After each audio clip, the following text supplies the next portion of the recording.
찬양이 아주 신이 납니다. 네.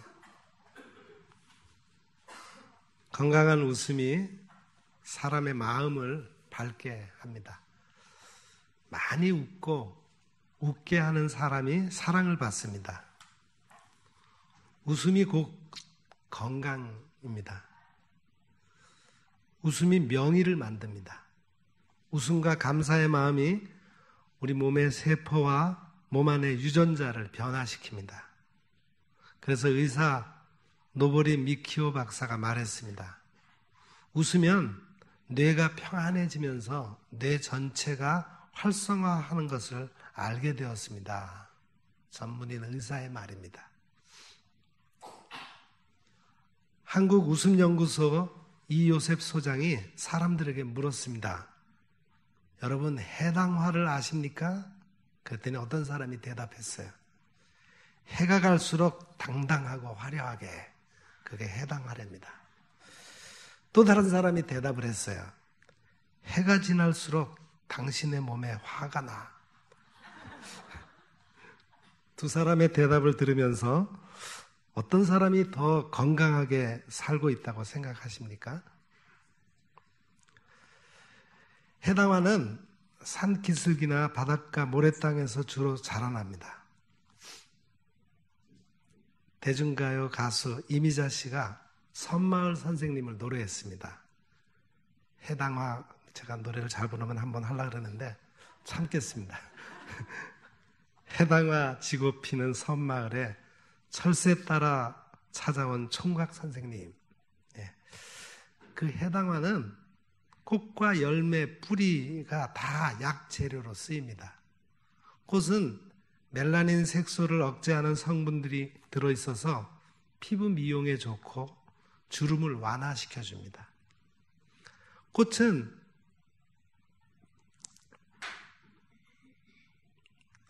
또 그 꽃은 지혈작용과 진통을 완화시키는 성분이 있습니다. 열매에는 비타민 C가 레몬보다 더 풍부하고 비타민 B, D, 비타민 E가 많아서 황산화 작용, 콜라겐 합성, 혈관을 건강하게 하고 성인병을 예방하는 데 좋다고 합니다. 뿌리는 카테킨 성분이 있어서 설중 콜레스테롤 수치를 낮추고 혈압을 낮추고 혈액순환과 어혈을 제거하는 데 약재로 쓰입니다. 하나님께서는 사람들이 사는 곳곳에 몸을 치료하는 식물들을 자라게 하셨어요. 그런데 문제는 사람들이 자신의 몸에 좋은 것이 무엇인지 제대로 모르고 산다는 것입니다. 지천으로 널려있는 식물들 중에 어떤 것들이 몸에 좋은지를 알아야 보약으로 사용할 수 있죠. 그리고 올바로 처방해야 치유가 됩니다. 여러분, 해가 갈수록 당당하고 화려하게 살기를 원합니다. 하나님께서 창조하신 비밀을 알고 해당화를 약으로 먹고 매일 기쁘게 사시기를 바랍니다. 그리스도인은 기쁨이 행복의 원동력입니다. 다윗은 자신의 기쁨을 이렇게 고백했어요. 주께서 내 마음에 두신 기쁨은 저희의 곡식과 새 포도주에 풍성할 때보다 더합니다. 하나님께서 내 마음에 두신 기쁨은 물질의 풍성한 때보다 더 크다는 거예요. 이 기쁨은 주의 앞에 있고 영원한 즐거움이 주의 우편에 있습니다. 이 기쁨은 불행을 행복으로 돌려놓는 위대한 힘입니다. 이 기쁨은 하나님께서 우리에게 베풀어 주신 은혜예요. 하나님께서 나를 도와주셔야 기쁨이 있습니다. 하나님께서 기쁨으로 띠를 둘러주셔야 합니다. 여호와를 기뻐할 때 여호와께서 그 마음의 소원을 이루어 주신다고 했습니다. 예수님께서 이 세상에 오셔서 천국 복음을 말씀하신 것은 우리에게 더 풍성한 생명을 주시기 위해서입니다. 오늘 하나님께서 사도 바울을 통해서 우리에게 말씀하십니다.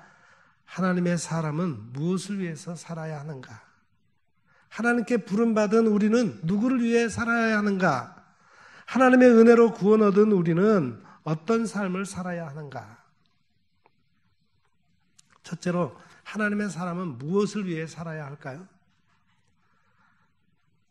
한마디로 얘기해서 하나님의 사람은 하나님의 복음을 위해서 살아야 합니다. 오늘 본문 상반절, 4절 상반절을 보세요. 4절. 오직 하나님께 옳게 여기심을 입어 복음을 위탁받았다 그랬어요. 하나님께서 우리에게 주신 복음이 무엇입니까? 하나님께서 주신 기쁜 소식이 무엇입니까? 오늘날 사람들에게 나쁜 소식이 있다면 그건 무엇입니까? 인간은 자기의 죄로 인해 하나님의 영광을 잃어버렸다는 것입니다. 모든 사람이 죄를 범하여 하나님의 영광에 이르지 못하였다. 그래서 인간은 자기 죄로 인해 자유를 잃고 그 죄값으로 죽음에 이르게 된 것입니다. 여러분, 인간은 자신이 지은 죄로 인해서 세 가지 초점을 빼앗겼습니다. 첫째는 하나님을 향한 초점을 빼앗긴 것입니다. 사탄은 인간이 죄를 범하도록 유혹했어요. 죄의 유혹은 하나님을 향한 초점을 빼앗은 것입니다. 그 죄는 인간에게 큰 시험과 고통을 주고 결국에는 죽음에 이르게 합니다. 마귀는 예수님을 믿지 못하게 하고 구원을 얻지 못하게 하려고 말씀을 그 마음에서 빼앗아 버립니다. 마귀는 진리를 믿지 않고 진리가 없어서 진리를 믿지 못하게 방해합니다. 마귀는 사람의 마음에 욕심을 주고 그 욕심대로 살게 합니다. 인간에게 유혹과 기타 욕심이 들어오게 해서 말씀을 막아 결실하지 못하게 만듭니다. 욕심이 잉태한 즉 죄를 낳고 죄가 장성한 즉 사망을 낳는다 했습니다. 또 하나 초점을 빼앗긴 것은 모든 일이 잘 되고 안정적일 때 하나님의 뜻을 않게 된다는 거예요.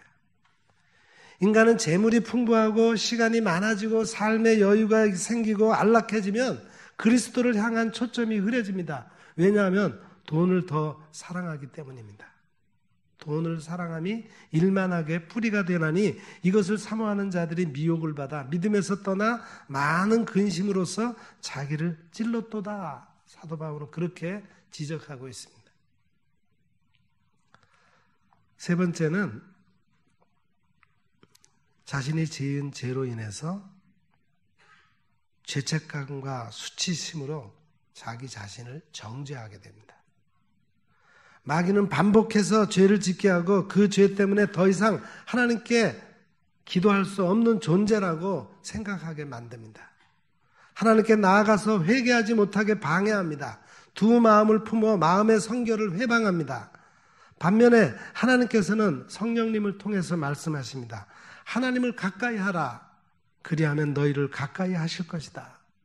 죄인들아 손을 깨끗이 하라. 두 마음을 품은 자들아 마음을 성결하게 하라. 회개하라. 천국이 가까이 왔다. 하나님께서는 예수님을 믿고 죄악을 회개하면 기뻐하십니다. 죄인 한 사람이 회개하면 하나님의 사자들 앞에서 기쁨이 된다. 그렇게 말씀하셨습니다. 그리스도 예수 안에 있는 속량을 통해서 하나님의 은혜로 값없이 의롭다 하셨습니다. 오늘 본문 4절에서 옳게 여김을 받았다라고 하는 말은 헬라어로 도키마조라는 단어를 썼는데 이 도키마조의 뜻은 시험하다, 입증하다, 허락하다, 정밀하게 조사하다, 진짜라고 인정하다, 가치 있게 여기다 그런 뜻입니다. 하나님께서는 죄인이 예수님을 믿음으로 인해서 의롭다고 여겨주시고 그에게 복음을 위탁하셨다. 복음을 맡겨주셨다. 그랬습니다. 이것이 바로 하나님의 은혜요 사랑인 것입니다. 사도 바울은 하나님께서 자신에게 그리스도의 일꾼으로 세워주시고 이방인들에게 복음을 전파하라는 사도의 직분을 주셨다고 증거했습니다. 이 은혜는 곧 나로 이방인을 위하여 그리스도 예수의 일꾼이 되어 하나님의 복음의 제사장 직분을 하게 하사 이방인을 제물로 드리는 것이 성령 안에서 거룩하게 되어 받으실 만하게 하려 하신 것이다. 종교개혁자들, 루터와 깔뱅이 말했습니다. 모든 신자들에게 거룩한 제사장의 직분을 주셔서 전도하고 복음을 선포하게 하신 것이다. 특별히 전도의 은사를 크게 받은 사람만이 전도하는 게 아니라 우리 모든 그리스도인들은 하나님께서 전도할 수 있도록, 그렇게 복음을 선포할 수 있도록 우리에게 그 귀한 사명을 맡겨주셨다는 겁니다. 현재에도 하나님께서 우리에게 복음을 위탁해 주시고 능력을 주신 것입니다. 너는 말씀을 전파하라. 때를 얻든지 못 얻든지 항상 힘쓰라. 범사에 오래 참음과 가르침으로 경책하며 경계하며 권하라. 우리가 복음을 전파할 때 주님이 항상 우리와 함께 계십니다. 주님이 곁에 계셔서 예수의 이름을 사용할 때, 믿음으로 복음을 전할 때 주님의 능력이 나타나게 하십니다. 믿는 자들에게는 이런 표적이 따를 것이다. 그들이 예수의 이름으로 귀신을 쫓아내며 새 방언을 말할 것이다. 뱀을 집어 올리고 무슨 독을 마실지라도 해를 받지 않을 것이며 병든 사람에게 손을 얹은 즉 나을 것이다. 오늘 우리 그리스도인들은 이런 능력 있는 삶을 통해 복음을 더 효과적으로 증거해야 할 것입니다. 둘째는, 하나님께 부름받은 사람은 누구를 위해서 살아가야 합니까? 자식을 위해서 살아야 할까요? 사랑하는 사람을 위해서 살아야 할까요? 아니, 그보다 먼저 하나님의 영광을 위해서, 하나님을 기쁘시게 하기 위해 살아야 합니다. 오늘 본문 4절 하반절을 다시 보세요. 우리가 이와 같이 말함은 하나님 사람을 기쁘게 하려 함이 아니요 오직 우리 마음을 감찰하시는 하나님을 기쁘시게 하려 함이라. 여기서 기쁘게 라는 말, 헬라어로 아레스코라는 말을 썼는데 이 말의 뜻은 일치되게 하다, 기쁘게 하다, 그런 뜻입니다. 그러면 하나님께서 기뻐하신 것이 무엇입니까? 주의 이름을 경외하는 사람을 기뻐하시고 그의 기도를 들어주셨습니다. 바벨론과 페르시아에서 포로민으로 살았던 느헤미야가 고백했어요. 하나님께서 기뻐하는 사람에게 형통하게 하시고 사람 앞에서 은혜를 입게 하십니다. 여호와를 기뻐하는 것이 우리의 힘입니다. 하나님께서는 행위가 온전한 사람을 기뻐하신다 하셨습니다. 하나님께서는 탕자가 돌아오는 것을 기뻐하십니다. 죄인 한 사람이 회개하고 돌아오는 것을 가장 기뻐하십니다. 하나님께 영과 진리로 예배하는 사람을 기뻐하십니다. 데살로니가 교회 성도들은 예수님을 믿고 나서 우상을 버렸어요. 하나님께 돌아와서 인격적으로 회심했습니다. 죄의 습관을 벗어버리고 온전한 헌신으로, 충성으로 주님의 재림을 사모하며 기다렸습니다. 지금 현재 우리는 과연 하나님을 얼마나 기쁘시게 하고 있습니까? 여러분, 하나님께서 기뻐하시는 사람에게 어떤 복을 주십니까? 지혜와 지식과 희락을 주십니다. 죄인이 노고하고 모으고 쌓아둔 것을 하나님께서 기뻐하신 사람에게 주신다고 전도서는 말하고 있습니다.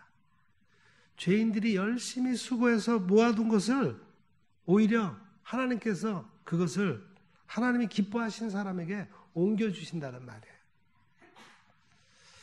하나님께서 기뻐하시는 사람에게는 성령을 주십니다. 하나님께서 선택한 사람에게 이방인들에게 공의를 베풀게 하십니다.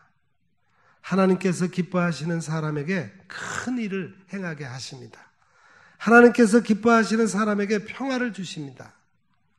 사도 바울이 복음을 위탁받고 복음을 전할 때 오직 능력과 성령과 큰 확신을 주셨습니다. 사도 바울이 설교할 때 지식으로 전하지 않았어요. 사람들에게 재미있게 설교하지 않았습니다. 사도 바울의 설교가 사람들에게 감동을 주지도 않았습니다. 그런데 사도 바울의 설교는 사람을 변화시키는 능력이 있었습니다. 참으로 놀라운 일입니다. 오늘날 설교자들은 하나님의 말씀을 잘 이해시키기 위해 노력했고, 교인들은 그 말씀을 잘 이해하고 받아들입니다. 교인들을 재미있게 하고 재미있게 듣고 감동을 주고 감동을 받았다고 말합니다. 그런데 그 말씀으로 사람이 변화가 되지 않는다는 약점이 있습니다. 믿음의 결과가 시원하지 않는 사람이 많다는 거예요. 각자의 삶에 변화가 없고 결단이 없습니다. 반면에 사도 바울은 하나님의 말씀이 능력이 나타나서 감사하다고 고백합니다. 오늘 우리도 복음을 받고 복음을 전할 때 하나님의 큰 능력이 임하기를 축복합니다. 하나님의 말씀을 선포하고 증거할 때 성령님께서 감동 주시고 변화시키시고 큰 확신을 주시기를 원합니다. 사도행전 14장에 보면은 사도 바울이 루스드라에 가서 복음을 전하고 있었습니다. 그곳에 발을 쓰지 못하는 사람이 앞에 앉아서 말씀을 자세히 듣고 있었어요. 사도 바울이 주목하여 보니 그 사람에게 구원을 얻을 만한 믿음이 있었습니다. 그래서 사도 바울은 저 사람 속에 하나님께서 구원하시는 은사가 나타나고 있구나, 이렇게 알게 되었어요. 그래서 큰 소리로 말했습니다. 내 발로 바로 일어서라. 그 사람은 태어나면서 한 번도 걸어보지 못한 사람이었습니다. 그런데 그가 곧장 일어나 걸었습니다. 사람들은 그것을 보고 놀라면서 그 소식이 온 동네에 퍼져나갔습니다. 동네 사람들이 이거 하늘에서 신이 내려왔다 말하면서 바울에게 제사를 드리겠다고 제물을 가지고 왔어요. 사도 바울은 그러한 사람들의 생각과 행동에 놀라면서 말했습니다. 나도 여러분과 똑같은 성정을 가진 사람이다.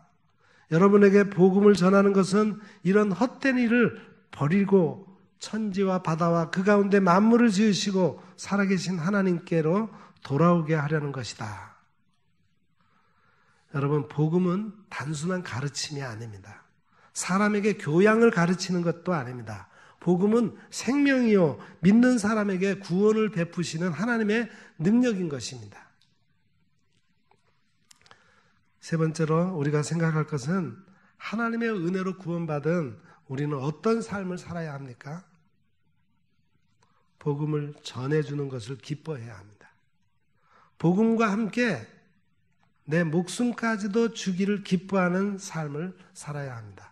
왜냐하면 하나님을 사랑하고 그 영혼을 사랑하기 때문입니다. 본문 8절을 보세요. 우리가 이같이 너희를 사모하여 하나님의 복음뿐 아니라 우리의 목숨까지도 너희에게 주기를 기뻐함은 너희가 우리의 사랑하는 자가 됨이라. 아멘. 하나님의 은혜로 구원받은 사람은 한 영혼이 구원받기를 사모하는 마음을 갖습니다. 그래서 사도 바울은 복음을 전하고 자신의 목숨까지도 주는 것을 기뻐했습니다. 왜냐하면 그의 영혼을 사랑하기 때문입니다. 사랑하는 여러분, 오늘 우리는 어떤 믿음으로 삶을 살고 있습니까? 한 영혼이 구원받기를 사모하는 마음이 우리에게 있습니까? 우리가 받은 복음을 전해주고 내 목숨까지도 내어주고 싶은 마음이 있습니까? 한 영혼을 사랑해야 자기 목숨까지 내주고 기뻐하는 것입니다. 예수님께서 죄인을 구원하시려고 십자가에 목숨을 내놓으셨습니다. 사람이 친구를 위하여 자기 목숨을 버리면 이에서 더 큰 사랑이 없다, 그렇게 말씀하신 것처럼 예수님은 친히 하나님의 사랑을 알고 그 사랑으로 구원하시기 위해서 십자가 위에서 죽으셨습니다. 예수님의 사랑을 비로소 알고 깨달았던 요한이 사랑의 사도가 되어서 이렇게 말했습니다. 그가 우리를 위해서 목숨을 버리셨다. 우리가 이로써 사랑을 알고 우리도 형제들을 위하여 목숨을 버리는 것이 마땅하도다. 한 영혼을 사랑하기 위해서, 한 영혼을 구원하기 위해서 자신의 목숨을 내놓고 사랑할 수 있습니까? 어떤 여자가 편지로 새로운 남자를 사귀었습니다. 그 여자가 그 남자에게 편지를 썼어요. 그대가 100일 동안 매일 밤 나를 찾아와 준다면은 내가 당신과 결혼하겠다. 그 후로 한 남자가 비가 오나 바람이 부나 밤마다 찾아와서 그 여자의 집 곁에 있는 나무에 증거를 남기려고 금을 긋고 갔어요. 하나, 둘, 셋 이렇게 매일매일. 마지막 99일째 되는 날은 폭풍우가 아주 심하게 몰아치는 날이었습니다. 그날도 그 남자가 여자의 집을 찾아와서 나무에 금을 긋고 있었습니다. 그것을 본 여자가 뛰어가서 말했어요. 이제 당신이 나를 사랑한다는 것을 알게 되었어요. 내일까지 기다릴 필요가 없으니 우리 결혼해요. 그러자 이 남자가 정색을 하면서 말했습니다.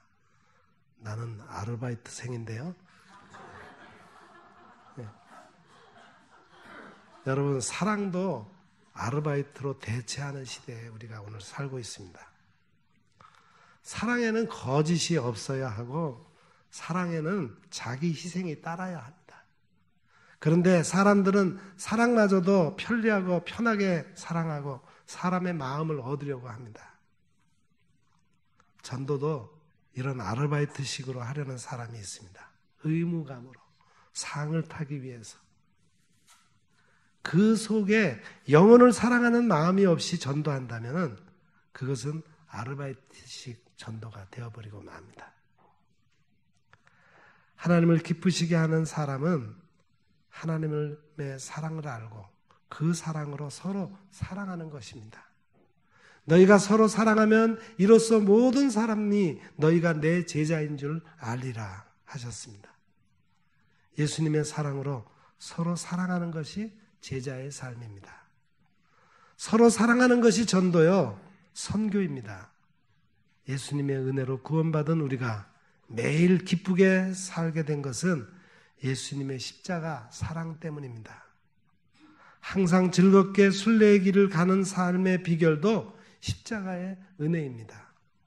이제 이 십자가의 사랑으로 복음을 전하고 이 십자가의 은혜를 알고 이 사랑으로 영혼을 구원하고 하나님을 기쁘시게 하는 제자들이 다 되시기를 축복합니다. 기도하겠습니다. 사랑의 하나님, 오늘 말씀을 통해서 예수님의 십자가 사랑으로 의롭다함을 얻은 우리들이 해야 할 일은 복음을 전하는 일이어야 한다는 사실을 깨달았습니다. 이제는 한 영혼을 구원하기 위해 나의 목숨까지도 아끼지 않고 내어드리는 사랑을 실천함으로 오직 하나님을 기쁘시게 하는 사람 되게 하옵소서. 하나님, 저희에게 전도의 능력을 부어 주옵소서. 예수님의 이름으로